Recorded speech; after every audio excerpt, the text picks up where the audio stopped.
Let's spike podcast. नमस्कार। Let's mic सारे जहां से अच्छा में आप सबका स्वागत है। एक समय था जब हम मनोविज्ञान की बात करते थे, जब हम साइकोलॉजी की बात करते थे, लेकिन आज समय बदला है। अब मनोरोग की बात करते हैं।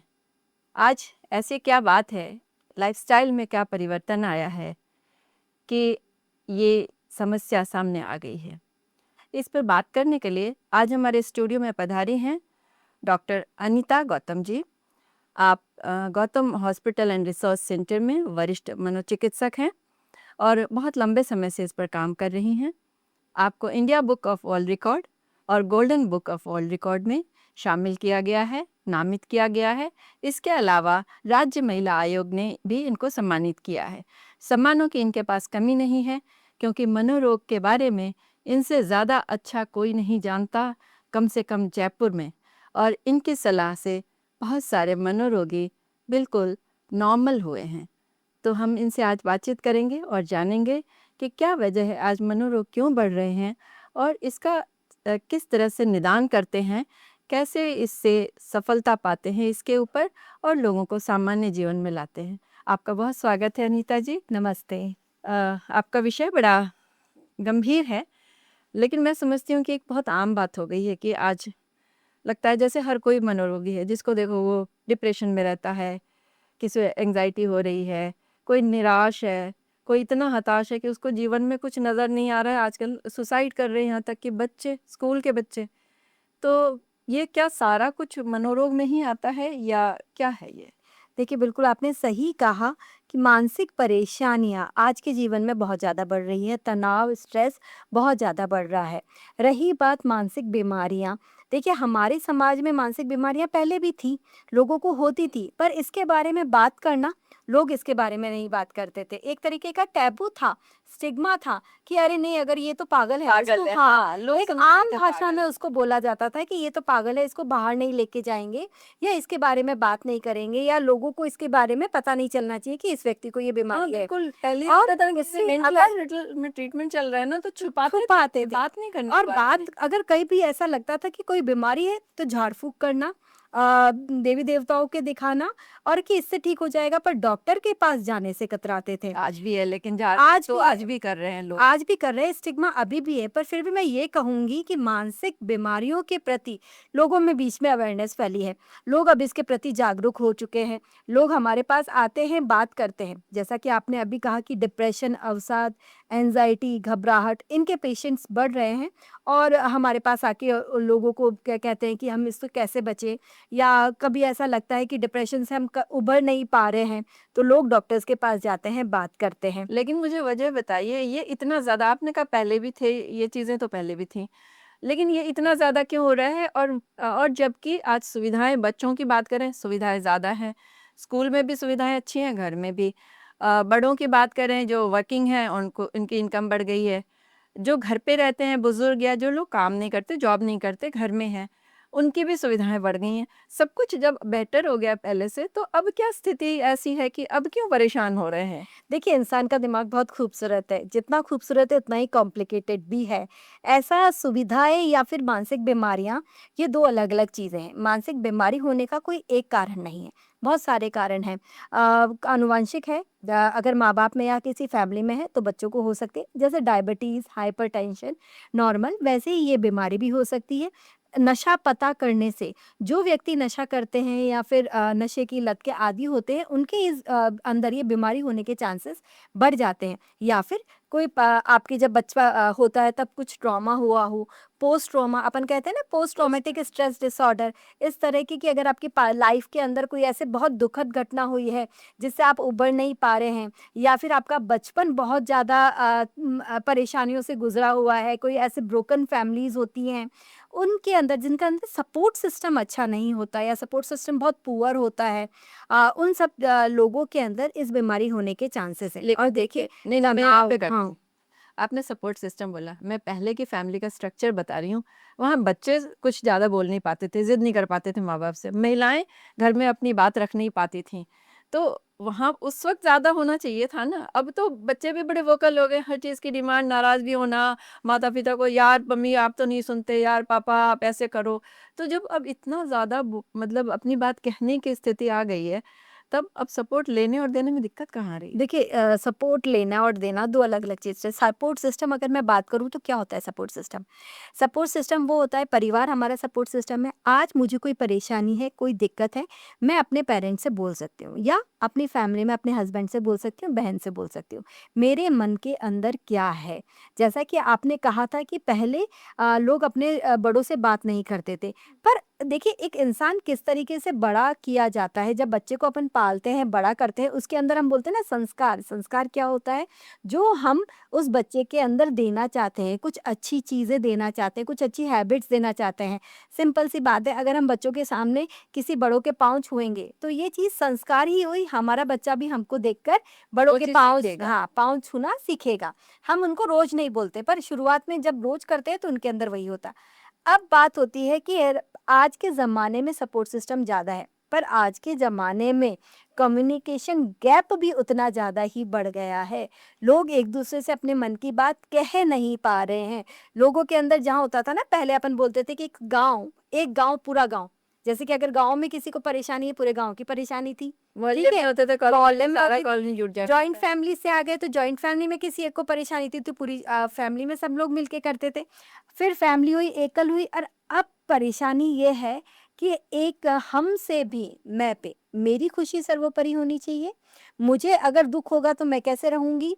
मेरी खुशी कोई मायने नहीं रहती। जब यहाँ पे हम से मैं पे आ जाते हैं, जब अहम बढ़ जाता है, तब इन चीज़ों के अंदर कहीं न कहीं टकराव हो जाता है। तनाव, ये तो आप भी मानते हो, जितना तनाव पहले के जीवन में था, उससे अब कई गुना और तनाव बढ़ बहुत ज़्यादा बढ़ गया है। हम अपने बच्चों को कई बार ऐसा होता है कि देखिए सभी माँ-बाप अपने बच्चों के लिए बहुत बेहतर करना चाहते हैं, उनकी हर इच्छा को पूरा करना चाहते हैं। पर कई अगर हम बच्चों को स्पून फीडिंग करेंगे, तो क्या वो इमोशनली रूप से सशक्त हो पाएँगे?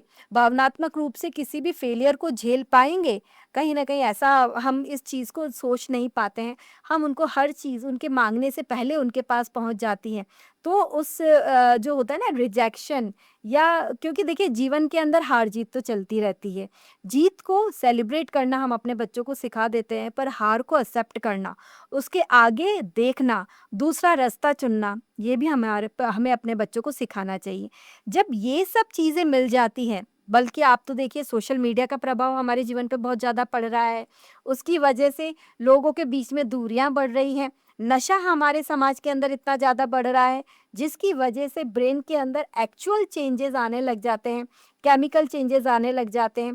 तो ये बहुत सारे कारण हैं आज के समाज के अंदर, जिसकी वजह से मानसिक बीमारियां जो हैं वो बढ़ रही हैं। एंजाइटी, डिप्रेशन, अवसाद, इनके केसेस बढ़ रहे हैं। छोटे-छोटे बच्चे इतने निराश हैं, वो स्कूल की नोटबुक में सुसाइड नोट लिख के और बिल्कुल, ये तो बहुत ही करते हैं। दुखद घटना है कि हम सुसाइड जैसी घटनाओं को रोक नहीं पा रहे हैं। आज भी हमें ये जब अखबार में ये सुनते हैं तो बड़ा दुःख होता है कि अभी हाल ही के पिछले दिनों की बात है, एक माँ ने अपने 4 बच्चों सहित सुसाइड किया, एक माँ सुसाइड किया। इस तरीके की घटनाएँ बढ़ रही हैं। करते हैं। हाँ, बहुत ही दुखद घटनाएँ हैं। इनके पीछे क्या कारण? ये जो निराशा इतनी ज़्यादा है, हर एज ग्रुप में आ गई, ये निराशा क्यों है? देखिए, अगर हम बायोकेमिकल रूप से बात करें तो डिप्रेशन, अवसाद वगैरह जो भी चीज़ें होती है, उसके अंदर हमारे ब्रेन के अंदर कुछ रसायनों का परिवर्तन हो जाता है और वो रसायनों का परिवर्तन होने की वजह से एक नेगेटिव लूप जो है हमारे दिमाग में घूमता रहता है। तब हमें पॉजिटिव चीज़ें दिखाई ही नहीं देती हैं। आपका देखिए एक है ना जैसे बंद दरवाज़ा होता है, एक्चुअल में हमारे दिमाग में वो दरवाज़े बंद हो जाते हैं। तो जो हमारा सोचना समझना एक ब्रॉड माइंड होता है ना कि ये दरवाज़ा बंद हो गया, ये हमसे इससे सॉल्यूशन नहीं निकल रहा है, तो हम दूसरा दूसरे तरीका पे अपनाएँ। जाते हैं। हाँ। पर ऐसा होता नहीं है। जब नेगेटिविटी इतनी ज़्यादा बढ़ जाती है तो हमारे दिमाग के सारे दरवाज़े बिल्कुल ब्लॉक हो जाते हैं। हमारा जो सोचना समझना जो ब्रेन का एक्चुअल जो सेंटर होता है, वो सोचने समझने का उसका जो तरीका होता है वो थोड़ा-सा कम हो जाता है और हमारा जो ब्रेन का ही एमिग्डाला जो हिस्सा हमारे इमोशंस को कंट्रोल करता है, वो बहुत ज़्यादा हाइपर एक्टिव हो जाता है। अब आप देखिए अगर आपका इमोशनल सेंटर इतना ज़्यादा हाइपर एक्टिव है और आपके इमोशंस कैसे आ रहे हैं? नेगेटिव। तो आपको क्या दिखाई देगा जीवन में? निराशा। नेगेटिव। निराशा, मैं कुछ नहीं कर सकता, मेरा भविष्य में कुछ नहीं होगा, मेरे आसपास सब इतना अच्छा कर रहे हैं पर मैं कुछ नहीं कर सकता। जब ये नेगेटिविटी इतनी ज़्यादा बढ़ जाती है, तो उसको अपना लाइफ में ऐसा लगता है कि आगे जी के मैं क्या करूँगा? जब इतनी नेगेटिविटी बढ़ने के बाद इसलिए कर्ज़ है, रिलेशनशिप टूट रहे हैं, पढ़ाई का स्ट्रेस है या नौकरी में भी जिस तरह नौकरी से में भी परेशान हाँ, होते हैं ना, परेशानी है। आप बड़े-बड़े अच्छे जिनके पास पैसा है, उनके पास भी उनको लगा कि इनको तो क्या दुःख है। जैसे हाँ, पर फिर भी उनको ऐसा लगता है कि वो आगे कुछ नहीं कर पाए। तो हमारा माइंड ऐसा ब्लॉक हो जाता है कि हमें नेगेटिविटी के अलावा कुछ नहीं दिखाई देता है और वहीं उनको ऐसा लगता है कि इस लाइफ से तो मरना अच्छा है। तो इसे आप निराशा, अवसाद के उसमें रखेंगे या मनोरोग की कैटेगरी में रखेंगे? मतलब ये एक बीमारी बन जाती है या ये एक नकारात्मक अवस्था है जो बातचीत से ठीक हो जाएगी? क्या देखिए सुसाइड कोई इम्पल्स नहीं है। ऐसा नहीं है कि ना आज मेरे टीचर ने मुझे डाँटा या मेरे हस्बैंड से लड़ाई हो गई और उसके बाद मेरे को लगा कि इससे तो अच्छा है कि मर जाए और मैंने सुसाइड जैसा कदम उठाया, ऐसा नहीं होता। जो व्यक्ति सुसाइड द्वारा जिनकी मृत्यु होती है एक्चुअल में 80% केसेस के अंदर तो वो मरना ही नहीं चाहते। इट्स अ क्राई अच्छा। For help. वो चाहते हैं कि कोई उनकी मदद करे, वो उनको उस चीज़ से बाहर निकाले और ये एक बीमारी इसके पीछे एक बहुत लंबा हिस्ट्री रहती है। जो लोगों को जैसे जो लोगों की जिन लोगों की मृत्यु सुसाइड से द्वारा होती है, उनके पीछे एक हिस्ट्री रहती है अवसाद की, एंग्ज़ायटी की, घबराहट की, उस चीज़ से वो उभर नहीं पा रहे हैं या फिर हमेशा नेगेटिविटी बहुत ज़्यादा उनके जीवन में हो रही है। तो अगर हम उनका एनालिसिस करते हैं, उनका साइको एनालिसिस करते हैं, तो हमें पता चलता है कि ये अभी की बात नहीं है। अभी इनके जीवन में कोई तुरंत रीसेंट हाँ, रिसेंट नहीं हुआ पास है, में कुछ नहीं हुआ बल्कि है। बहुत लंबा ऐसा चला आ रहा है जिसकी वजह से उनका दिमाग के अंदर ऐसे विचार आपकी हुए। बात से मैं कनेक्ट कर पा रही हूँ, इन दिनों आईटी के कई लड़कों ने किया है सुसाइड या मेडिकल के भी। और आपने कहा कि 80% लोग हेल्प माँगते हैं, ढूँढते हैं और ये लोग लगातार हेल्प के लिए या तो लीगल या फैमिली के लेवल पे उसके लिए कोशिश सालों करते रहे हैं। जब नहीं हुआ है तो उनकी हिस्ट्री से मैं आपकी बात को समझ पा हाँ, रही हूँ। दैट्स और ये सुसाइड नोट में वो सारी चीज़ें लिख के जाते हैं कि मैंने ये किया, इन्होंने मेरे साथ धोखा किया और इसलिए मैं कर रहा हूँ और इनको छोड़िएगा नहीं और मेरे माता-पिता का कोई दोष नहीं है। तो मतलब यहाँ तक वो लिख के जाते हैं, बहुत दुःख होता है देख के। देखिए, बिल्कुल अगर कोई व्यक्ति सुसाइड के द्वारा इनफैक्ट अगर मैं आंकड़ों की बात करूँ, तो जो हमारा मिडल एज ग्रुप होता है ना 25 से 40 साल की उम्र में, उसके अंदर दूसरा सबसे बड़ा कारण मृत्यु का सुसाइड है। सबसे बड़ा कारण तो रोड एक्सीडेंट है और सेकंड कारण सुसाइड है। मतलब जो मेन जो हमारा वर्किंग जिस एज को हम बोलते हैं ना 25 से 40 साल मिडल एज, वर्किंग की एज, उसके अंदर सेकंड बड़ा कारण है। तो देखिए कितना बड़ा ज़्यादा लॉस है ये। बहुत लॉस है जो हमारा एक्चुअल अभी जो वर्किंग जो जो पॉपुलेशन है हमारी उसकी बड़ी लॉस है इसके अंदर। तो ये वाक़ई में विचारणीय है और आपके चैनल के माध्यम से मैं व्यूअर्स को ये बोलना चाहती हूँ कि सुसाइड कोई आखिरी रास्ता नहीं है। आपका जीवन वाक़ई में बहुत अनमोल है, आपके लिए और आपसे ज़्यादा तो आपके परिवार के लिए। आप अकेले बिल्कुल नहीं हैं। अगर वाक़ई में आपको ऐसा लगता है कोई भी नेगेटिव चीज़ आपको परेशान कर रही है, तो आप अपने परिवार से बात करिए। इनफैक्ट मैं तो ये कहूँगी कि सुसाइड एक वार्निंग साइन्स होते हैं। अगर हम उनको पहचानें, तो हम ऐसे लोगों को रोक सकते हैं। किस देखिए, तरह के साइंस आते हैं? जैसे कि है ना उसके व्यवहार में परिवर्तन हो जाता है। जो पहले लोगों से मिलता था, वो अकेला-अकेला रहने लग जाता है। चुपचाप अपने कमरे में बैठा रहता है। जिन दोस्तों से वो पहले दोस्तों के साथ एन्जॉय करता था, अब उनके साथ बात नहीं करता या उनका फ़ोन नहीं उठाता है, उनके बात करने से कतराता है, अपने पेरेंट्स से बात नहीं करता है। उनकी भूख और नींद डिस्टर्ब हो जाती है, सारी रात वो लेटे रहते हैं, उनके दिमाग में नेगेटिव विचार आते रहते हैं। और सबसे बड़ी बात, कई बार उनके मुँह से ये सुना गया है कि ऐसी ज़िंदगी से तो मौत अच्छी है या फिर आगे हम जीवन में क्या करेंगे, जी के क्या करेंगे, जीवन में तो कुछ रखा ही नहीं है। तो अगर आपके आस-पास आपका कोई सहकर्मी है, कोई प्रियजन है, कोई फैमिली मेंबर है या फिर इनफैक्ट आपका कोई नेबर ही अगर आपसे ऐसी बातें कर रहा है, तो it's a red flag sign. उसको मदद की ज़रूरत है, इसको नज़रअंदाज ना करें, उससे बात करें, उसको डॉक्टर के पास लेके जाएँ, उचित सलाह लीजिए। और ये इसलिए भी ज़रूरी है कि अगर सुसाइड नोट लिख के मर भी जाते हैं ना, उसके बाद जिन-जिन को उन्होंने उसमें नामित किया है, ये कभी उनको सज़ा मिल नहीं पाती है। देखिए ये तो एक लीगल नहीं, अगर उन्होंने ये सोचा कि चलो मैं मर जाऊंगा ना तो तब इनको सजा मिलेगी, लेकिन वो भी नहीं होता।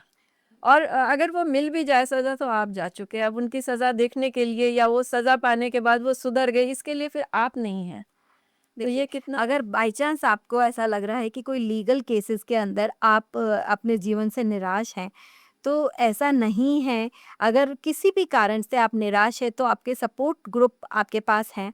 कोई ना कोई तो आपका सपोर्ट ग्रुप है, आप उसको पहचानिए, उसको ढूँढिए, उससे बात करें।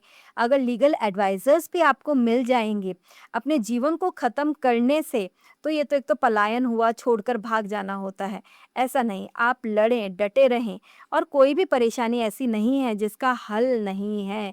हर चीज़ का सॉल्यूशन है। सिर्फ़ दूसरे नज़रिए से उसको देखें, एक अलग एंगल से उस परेशानी को देखें, कहीं न कहीं तो कोई सॉल्यूशन है। सिर्फ़ ये होता है कि हमारा दिमाग उस समय उस चीज़ को सोच नहीं पाता और वाक़ई एक में तरफ़ा ऐसा हो होता है। जाता है। हाँ, लोग ये बोलते हैं कि हम कोशिश करते हैं, बिल्कुल सही कहते हैं कि वो कोशिश करते हैं नेगेटिविटी को हटाने के लिए, पर हट नहीं पाते। क्योंकि मैंने इसमें कहा ना कि हमारे ब्रेन के अंदर चेंजेस हो चुके हैं। अब केमिकल चेंजेस हो चुके हैं, तो उसको ठीक करने के लिए आपको दवाइयों की या साइकोथेरेपीज़ की ज़रूरत पड़ती है। आप उसकी मदद लीजिए, उससे कतराएँ नहीं। किसी भी कोई भी चीज़ अगर आपके जीवन को बेहतर बनाती है, तो उसको बताने से कैसा डर या कैसा भय? लेकिन अगर मन में ये फ़ील आती कि मैं पागल थोड़ी हूँ। नहीं, मैंने कब कहा पागल? पागल वर्ड तो अब बंद ही हो गया है। देखिए, आपके सर दर्द हो रहा है, आप क्या करेंगे? दवाई लेंगे। सर दर्द से किसी की डेथ नहीं होती है, पर क्यों खाई आपने दवाई? ताकि आपकी लाइफ़ जो क्वालिटी ऑफ लाइफ़ है, वो अच्छी रहे। आप अच्छे से अपना जीवन जी सकें। ऐसे ही डायबिटीज़ है, आप क्यों खा रहे हैं दवाई? उसका तो कोई ऐसे इलाज परमानेंट है ही नहीं। इसलिए ले रहे हैं आप उसकी मेडिसिन्स को ताकि आप हेल्दी रह सकें। आप अपने रोज़मर्रा की ज़िंदगी को अच्छे से जी सकें, हर चीज़ को एन्जॉय कर सकें। तो आपके चैनल के माध्यम से मैं यही कहूँगी कि मानसिक जो बीमारियाँ हैं, बाकी शारीरिक सारी शारीरिक बीमारियों की तरह ही है, उसमें आपके दिमाग के अंदर केमिकल चेंजेस होते हैं, जिसकी वजह से आपके दिमाग में अंदर ये विचार बार-बार बनते हैं। अगर आप समय रहते साइकोथेरेपीज़ करवाते हैं या दवाइयाँ लेते हैं, तो ये विचार बिल्कुल ख़त्म हो जाएँगे। हाँ, ज़ाहिर-सी बात है इनकी दवाइयाँ थोड़ी लंबी चलती हैं, पर बहुत सी बीमारियों की दवाइयाँ लंबी चलती हैं, लोग काफ़ी समय से लेते हैं, इसलिए इससे घबराने की ज़रूरत नहीं है। आप बात करें अपने डॉक्टर से, अपने काउंसलर से, जो भी आपके आस-पास है, आप उनसे बात करें और इसके बारे में ज़्यादा समझें और जब तक आप इस चीज़ को छुपाएँगे, आपको मदद कैसे मिलेगी? तो जो भी आपकी परेशानी है, डॉक्टर से ज़रूर बात करें।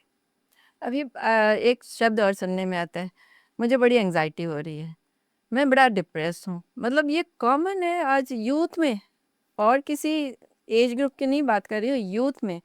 ये क्यों डिप्रेस हो रहे हैं और ये डिप्रेशन ये भी क्या कोई केमिकल चेंज है दिमाग में या कोई दिमागी चेंज हो रहा है कि भई मैं तो ऐसा ही हूँ, मेरे साथ तो ये हो गया और मेरे साथ ही ऐसा हो रहा है? देख देखिए उदासी इट्स अ नॉर्मल फिनोमेना भाई किसी का भी किसी कोई चीज़ टूट जाती है या फिर किसी कोई दुखद घटना हो जाती है तो आप उदास होंगे मन दुखी होगा ये आपका इन्नेट इमोशंस है जैसे गुस्सा होना प्रेम होना आपको हंसी आना वैसे ही उदासी होना भी बिल्कुल नॉर्मल है पर वहीं उदासी कब डिप्रेशन में बदल जाती है सिंपल सा तरीका बताती हूँ मैं आपको देखिए डिप्रेशन वर्ड इसकी स्पेलिंग क्या होती है DEPRESSION है। हम इसी से डिप्रेशन को समझ लेते हैं डी से होता है डिप्रेस्ड मूड लो रहना काफ़ी दिन के काफ़ी समय से या काफ़ी दिनों से हमारा मूड लो रह रहा है और अच्छा नहीं लग रहा बोलते हैं ना कि मूड अच्छा नहीं मूड है अच्छा है, आज मूड ये नहीं है। मूड नहीं है ई से है एनर्जी लॉस किसी भी काम को करने के लिए उसमें वो एनर्जी नहीं है बहुत ज़्यादा थकान होती है आपने लोगों को सुना होगा मैं थोड़ा सा काम करती हूँ थक जाती हूँ एकदम से ऐसे शरीर भी टूटने लग जाता है मन भी टूटने लग जाता है थकान बहुत ज़्यादा होती है पी से है प्लेजर लॉस जिन चीज़ों के अंदर हमें पहले खुशी महसूस होती थी अब नहीं मिलते। अब नहीं मिलती जैसे दोस्तों से बात करना या बाहर जाना आउटिंग करना शॉपिंग करना अब उन चीज़ों के अंदर वो खुशी महसूस नहीं होती है आर से होता है रिटार्डेशन जैसे जो काम हम पहले लगता था ना बहुत जल्दी कर लेते थे अब उसी काम को करने में हमें काफ़ी समय लगता है बहुत देर तक हम एक ही काम को लिए बैठे हैं एक ही फाइल को लिए बैठे हैं पर वो काम कंप्लीट नहीं होता है तो रिटार्डेशन धीमे काम हो गए। करने के अंदर कमी हो जाती है ई से होता है ईटिंग डिसऑर्डर, मतलब हमारे अंदर जो हमारा भूख पहले थी, अब वो भूख कहीं ना खाने कहीं में कम बहुत हो ये जाती भी खाना है, वो और भी खाना एक और है। स्पेशल चीज, कई बार क्या होता है डिप्रेशन के अंदर लोगों को भूख ज़्यादा ज्यादा खाते लगती है। हैं, हाँ। हाँ, एक्चुअली क्या होता है, ग्लूकोज की क्रेविंग होती है, शुगर की क्रेविंग होती है उनको, तो वो बार बार खाने लग जाते हैं, जिससे वजन बढ़ जाता है। ऐसे स्लीप डिस्टरबेंस, स्लीप के अंदर नींद नहीं आती है, रात को लेटते हैं पर बहुत देर तक करवटें बदलते रहते हैं पर नींद पिल्स नहीं लेना आती पड़ता है, है कई बार, कई स्लीपिंग बार पिल्स। पिल्स लेना पड़ता है। और ऐसे ही है दोबारा, ऐसे है suicidal thoughts. It's very important कि डिप्रेशन के अंदर सुसाइडल आइडिएशंस आते हैं कि ऐसी ज़िंदगी से तो मौत अच्छी है। ओ से है ओनली मी, मतलब सेल्फ ब्लेम। लोगों को ऐसा लगता है कि इस परिवार में जो भी गलत हो रहा है वो मेरे साथ मेरी है। वजह, अच्छा हाँ, मेरे साथ है। मैं ही, हाँ, नहीं, मेरी वजह से हो रहा अच्छा, है, मैं ही इसका मेन कारण हूँ। अच्छा तो खुद पे सेल्फ ब्लेम ब्लेम, करना। अननेसेसरी गिल्ट उनके अंदर आ जाता है कि मेरी वजह से सब कुछ हो रहा अच्छा, है। सारी प्रॉब्लम हाँ, की जड़ तो मैं मैं ही ही हूँ, मैं हूँ। खत्म हो गया तो सब चीज़ हाँ, हो सब जाएगा। चीज़ें हो जाएगी। एन से नो कंसंट्रेशन, काम करने के अंदर कोई कंसंट्रेशन नहीं है, दिमाग ही नहीं लग रहा है कि किस तरीके से करें। ये जो 9 सिम्पटम्स हैं, अगर इनमें से आपको 5 सिम्पटम्स दिखाई देते हैं पिछले 15-20 दिनों में या 1 महीने में, तो आपको देखना चाहिए कि कहीं आपको मदद की ज़रूरत तो नहीं है। तो ये पहचानना बहुत ज़रूरी है, नॉर्मल उदासी और डिप्रेशन एक नहीं है। उदासी आपका इमोशंस है, जो भी किसी दुखद घटना की वजह से आपके मन के अंदर आ सकता है। पर वही उदासी, वही घबराहट, वही नेगेटिविटी, वही नकारात्मक सोच अगर बहुत दिनों तक बनती रहे, तो हम उसे डिप्रेशन कह सकते हैं। तो इसके लिए भी मेडिसिन ही लेना पड़ता है या देखिए, हाँ, साइकोथेरेपीज़, काउंसलिंग? हाँ, साइकोथेरेपी और दवाइयाँ दोनों इसका इलाज है। अब डिप्रेशन के भी अलग-अलग लेवल्स होते हैं, माइल्ड लेवल का हुआ, मॉडरेट हुआ या सीवियर हुआ, उसके अकॉर्डिंगली हम ट्रीटमेंट सजेस्ट करते हैं। तो वो तो हम मरीज़ के जो सिम्पटम्स होते हैं उसके अकॉर्डिंगली, आगे। हाँ, कहा। अच्छा, मैंने बहुत सारे सेलिब्रिटीज़ को सुना है कि वो डिप्रेशन की दवा लेते हैं और वो बाद में पता चलता है कि अच्छा ये डिप्रेशन की दवा, जबकि ऑन स्क्रीन या कभी प्रमोशन के लिए आते हैं शहरों में तो नहीं लगता है ऐसा। तो वो कब डिप्रेस होते हैं या हमेशा डिप्रेस रहते हैं, दवा लेके सामने आते हैं, क्या है उनका सीन क्या है? नहीं, नहीं, देखिए ऐसा डिप्रेशन, देखिए अगर किसी को कोई डायबिटीज़ की दवाई ले रहा है सपोज़, तो आपको क्या पता लगता है? कुछ नहीं। हाँ, नहीं? अगर किसी को ये हाइपरटेंशन की दवाई ले रहा है, तो आपको क्या पता चलता है? कुछ नहीं, क्योंकि दवाइयों से और अपने लाइफ़स्टाइल को चेंज करके उन्होंने अपने जीवन के अंदर बैलेंस बनाया हुआ है। ठीक है? डायबिटीज़ में क्या, दवाई ले रहे हैं और अपने लाइफ़स्टाइल, हल्की एक्सरसाइज़ और मीठा बंद करके उन्होंने बैलेंस किया हुआ है। वो अपनी सारी ज़िंदगी को एन्जॉय कर रहे हैं, लोगों से बात कर रहे हैं, अपना काम कर रहे हैं, घर का काम कर रहे हैं, बच्चों से बात कर रहे हैं, मतलब हर चीज़ में एन्जॉय कर रहे हैं। उसी प्रकार अगर कोई मेडिसिन ले रहा है, तो ऐसा कुछ भी नहीं है कि दूसरे लोगों को ऐसा दिखता हो या पता चलता नहीं हो। समझ सकते कि बिल्कुल नहीं, डिप्रेशन नहीं, है। नहीं, बिल्कुल इट्स अ नॉर्मल, आपके देखिए सिंपल सी चीज़ है, जो आपके दिमाग में रसायनों की कमी है या रसायनों का परिवर्तन है, दवाइयाँ सिर्फ़ उन रसायनों को नॉर्मल कर रही है, ताकि आपकी लाइफ़ की जो क्वालिटी है वो बढ़ जाए, वो इम्प्रूव हो सके और आप अपना जीवन अच्छे से जी सकें।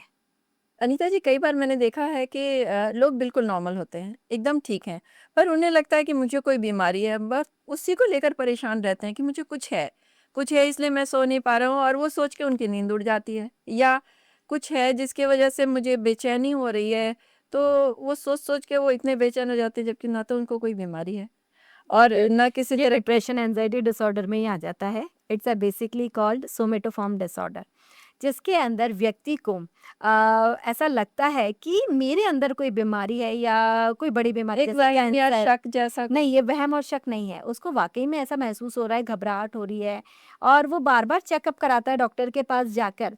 पर ऑब्वियसली उसकी ब्लड रिपोर्ट्स तो सारी नॉर्मल है, पर उसको ये लगता है कि कोई ना कोई बीमारी तो उसको है और डॉक्टर उसको पकड़ नहीं पा रहे। बेसिकली दिमाग के अंदर ही दिमाग के अंदर उसकी साइकोलॉजी के अंदर चेंजेस आ जाते हैं, जिसकी वजह से उसको अपने शरीर के अंदर बीमारी का एहसास होता है कि मेरे शरीर के अंदर कोई परेशानी है। जी, मैं एक बहुत मज़ेदार बात बताऊँ। मुझे एक डॉक्टर का पता है कि उनके पास ऐसे पेशेंट आते थे, तो उन्होंने एक एफडी बनाई हुई थी कि अपने पे कंपाउंडर से उनसे बोलते थे कि इनको वो एफडी दे दो, वो फ़ाल्स डोज़। का नाम से उन्होंने एक कर रखा था कि नहीं, देखिए बिल्कुल वो फ़ास्ट डोज़ जो होती है ना, वो देखिए ऐसी होती है प्लेसिबो, जिसको हम बोलते हैं प्लेसिबो। कई बार प्लेसिबो काम करती है, पर हम अपने शरीर के अंदर बीमारी का एहसास करते हैं, और ऐसे व्यक्ति ना तो झूठ बोल रहे होते हैं, ना क्या कहते हैं, उनको ये महसूस नहीं होता, उनको वाकई में वही सिम्टम्स महसूस होते हैं, जैसे घबराहट होना, हाथ पैरों में पसीने आ दर्द जाना, आना, बिल्कुल हदर हाँ, घबराहट से थकान पसीने होना, काम नहीं कर पाना, और उनके दिमाग में कंटिन्यूअसली ये बात चलती है कि मेरे शरीर में कोई परेशानी है, कोई बीमारी है, और अगर मैं मर गया तो मेरे पीछे से मेरे बच्चों का क्या होगा, या मेरे परिवार का क्या होगा। ऐसे व्यक्तियों को हम दवाइयाँ देते हैं, साइकोथेरेपीज़ है, ये दोनों इलाज है, फर्स्ट डोज़ नहीं, वाक़ई में दवाइयाँ देते हैं, और ऐसे व्यक्ति वाक़ई में परेशान होते हैं, उन्हें वो चीज़ें फ़ील होती हैं।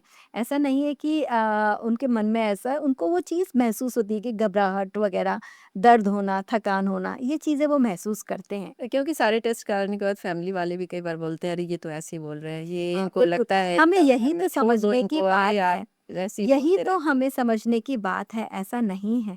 अगर किसी व्यक्ति को ऐसे सिम्पटम्स आ रहे हैं, जिनको हम सोमेटोफॉर्म डिसऑर्डर बोलते हैं, जिनको अपने शरीर को लेके बहुत चिंता रहती है कि कभी एक बार हाथ में दर्द हुआ, कभी पाँव में दर्द हुआ, कभी पेट में दर्द हुआ, कभी सर में दर्द हुआ, और जब रिपोर्ट्स कराते हैं तो सब कुछ कुछ नॉर्मल आता है। पर फिर भी वो व्यक्ति तो महसूस हो कर रहा है ना दर्द को। उस व्यक्ति की तो काम करने का जो डेली लाइफ है, वो तो डिस्टर्ब हो रहा है। तो ये भी एक तरीके का मानसिक परेशानी है। इसके बारे में आप डॉक्टर से या काउंसलर से बात ज़रूर करें। हमारे लाइफस्टाइल में जो चेंज आया है, क्या ये भी किसी मानसिक परेशानी को जन्म देता है? बिल्कुल, देखिए ये सब लाइफ़स्टाइल डिसऑर्डर्स है, डायबिटीज़ हो गई, ओबेसिटी हो गई।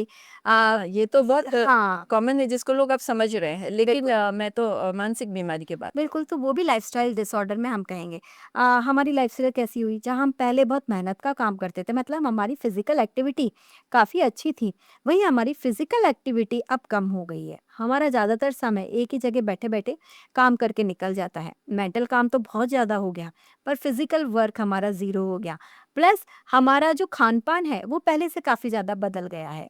जहाँ हम पहले बैलेंस डाइट थी, हमारा सब्जियाँ या फ्रूट्स हमारे खाने में बहुत ज़्यादा शामिल थे, वहीं अब हम प्रोसेस्ड फूड की तरफ आ गए हैं, जो बहुत जल्दी बन जाए, बहुत ईज़िली हमको मिल जाए, जैसे कि अगर ब्रेड हो गई या ऐसी चीज़ें।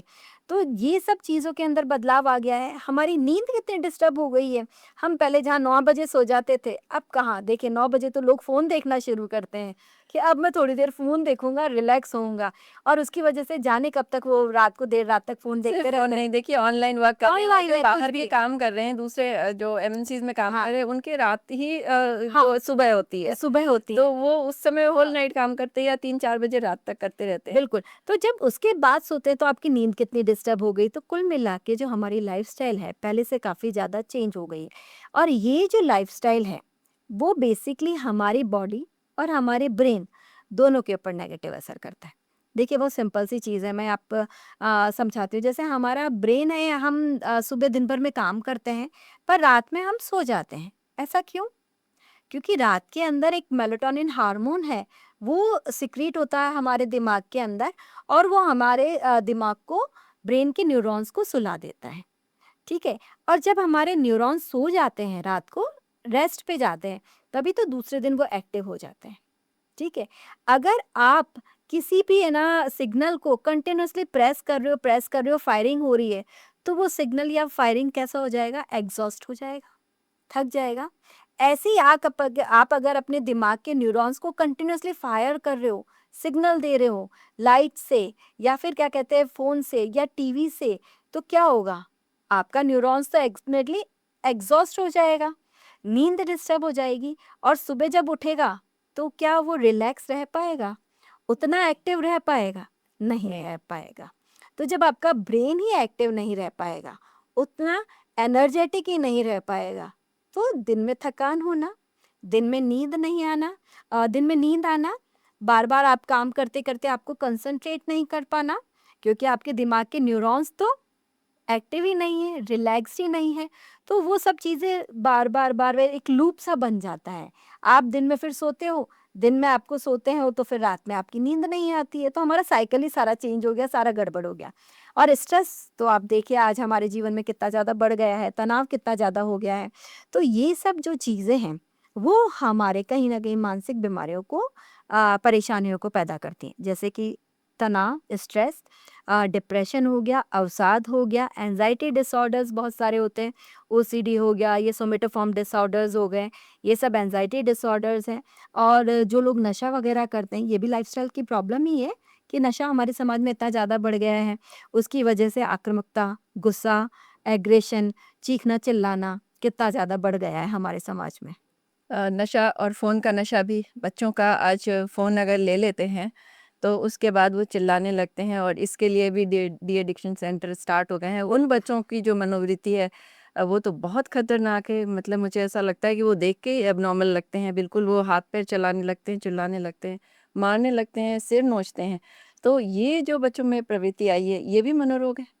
देखिए फ़ोन जो होता है ना gaming disorder basically yes gaming disorder अब साइकेट्रिक डिसऑर्डर के अंदर इंक्लूड कर लिया गया है। एक तरीके से ये एडिक्शन का ही केस माना जाता है। जैसे कि शराबी को शराब की लत लग जाती है और थोड़ी देर अगर उसको अल्कोहल नहीं मिलता है तो क्या होता है उसके अंदर क्रेविंग आती है। उसको गुस्सा आता है, हाथ-पैरों में दर्द होने लग जाता है, ऐंठन आ जाता है और वो किसी भी रूप में चीख-चिल्लाकर पैसे लेके शराब पीने चला जाता है। वैसे ही जब फ़ोन बहुत ज़्यादा यूज़ करा जाता है या स्क्रीन बहुत ज़्यादा यूज़ करी जाती है, तो हमारे दिमाग के अंदर परमानेंट चेंजेज़ आ जाते हैं और परमानेंट वायर जो न्यूरॉन्स है ना उनकी वायरिंग रीवायरिंग हो जाती है और उनके अंदर जो पाथवे हैं वो डिस्टर्ब हो जाते हैं और उसकी वजह से जब फ़ोन नहीं मिलता है, जब स्क्रीन नहीं मिलती है, तो इरिटेशन बढ़ जाती है, गुस्सा आता है, आक्रामक हो जाते हैं बच्चे, चीखने-चिल्लाने लग जाते हैं। किसी भी रूप में बस फ़ोन उनको मिलना चाहिए, बस वो सारा बिहेवियर उनका ऐसा हो जाता है। तो इट्स लाइक एडिक्शन। इसके लिए भी फिर डी एडिक्शन सेंटर अब काफ़ी बढ़ हमा गए हैं लेकिन बिल्कुल हमारे पास काफ़ी सारे केसेस ऐसे आते हैं जिनके अंदर कि ये काफ़ी समय से फ़ोन देख रहा है, उसकी वजह से इसका व्यवहार बदल गया है, चुपचाप कमरे में बैठा रहता है, किसी से बात नहीं करता है। तो ये आते हैं हमारे पास, कई बच्चे मदद के लिए आते हैं, पेरेंट्स उनको लेकर आते हैं कि ये पहले तो अच्छा पढ़ने में था, पर अब पढ़ने में इसका मन ही नहीं लगता है, धीरे-धीरे इसके ग्रेड्स भी कम हो रहे हैं।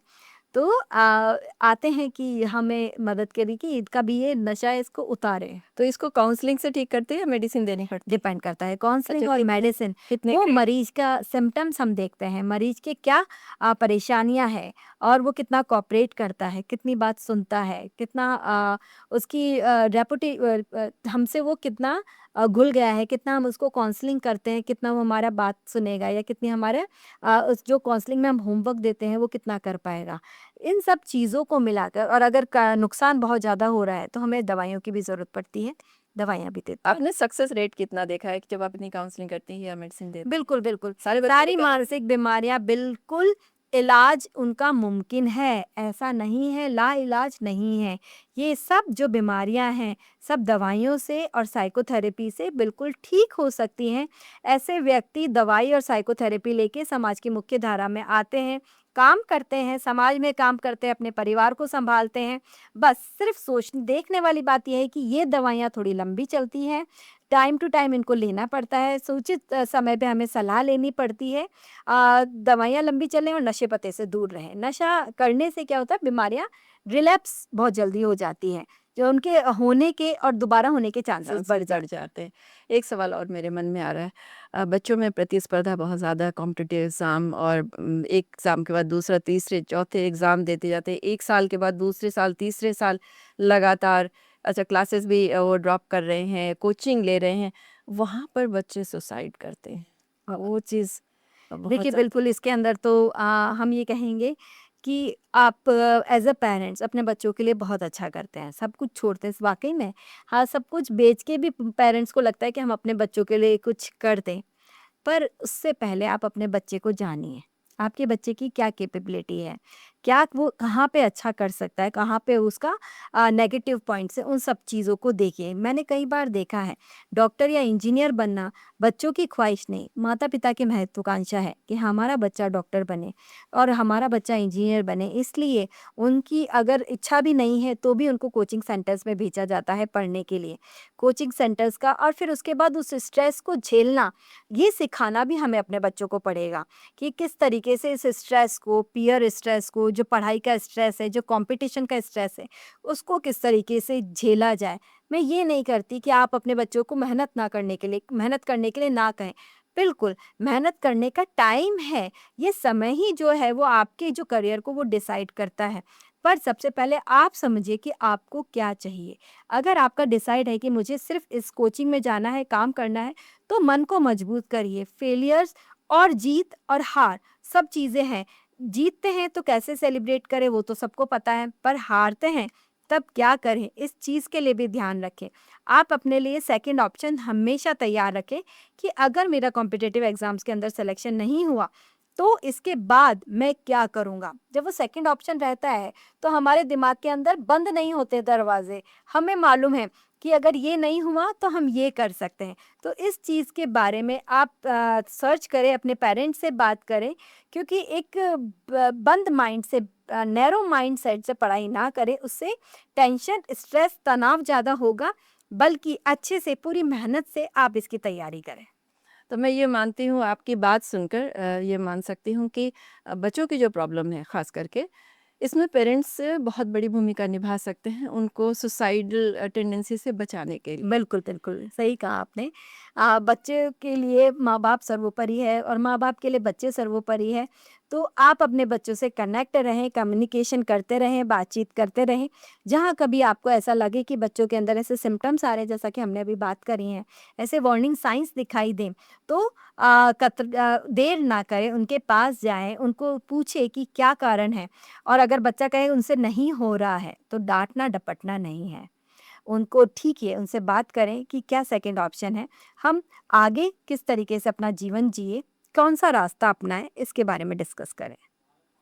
अनीता जी, बहुत अच्छा लगा, आपने इतनी जानकारी हमारे दर्शकों को दी है मेंटल हेल्थ के बारे में, और हमें लगता है कि आपको दोबारा हम बुलाएँगे, क्योंकि लाइफ़स्टाइल से रिलेटेड काफ़ी इश्यूज़ अभी हेल्थ के हैं, और इसके बाद इस तरह से रिलेशनशिप जो कि इन्हीं से आगे जाकर जुड़ता है, तो हम आपको दोबारा भी बुलाना चाहेंगे और इस पर चर्चा करना। Thank you so much.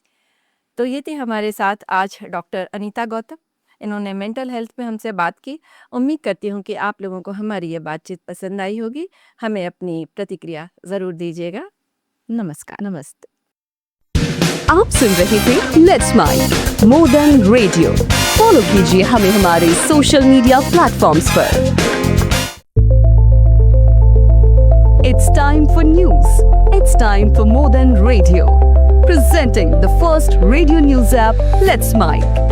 Let's Mic, a news-based app on your phone where you get to watch and listen news, talk shows, interviews, radio show podcasts.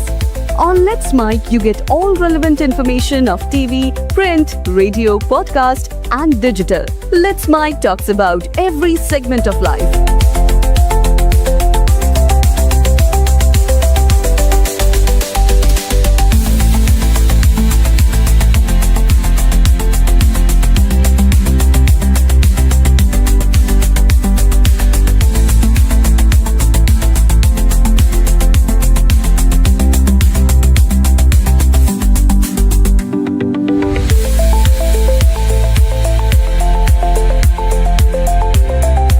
Download the app now from Play Store. Available both on Android and iOS mobile phones.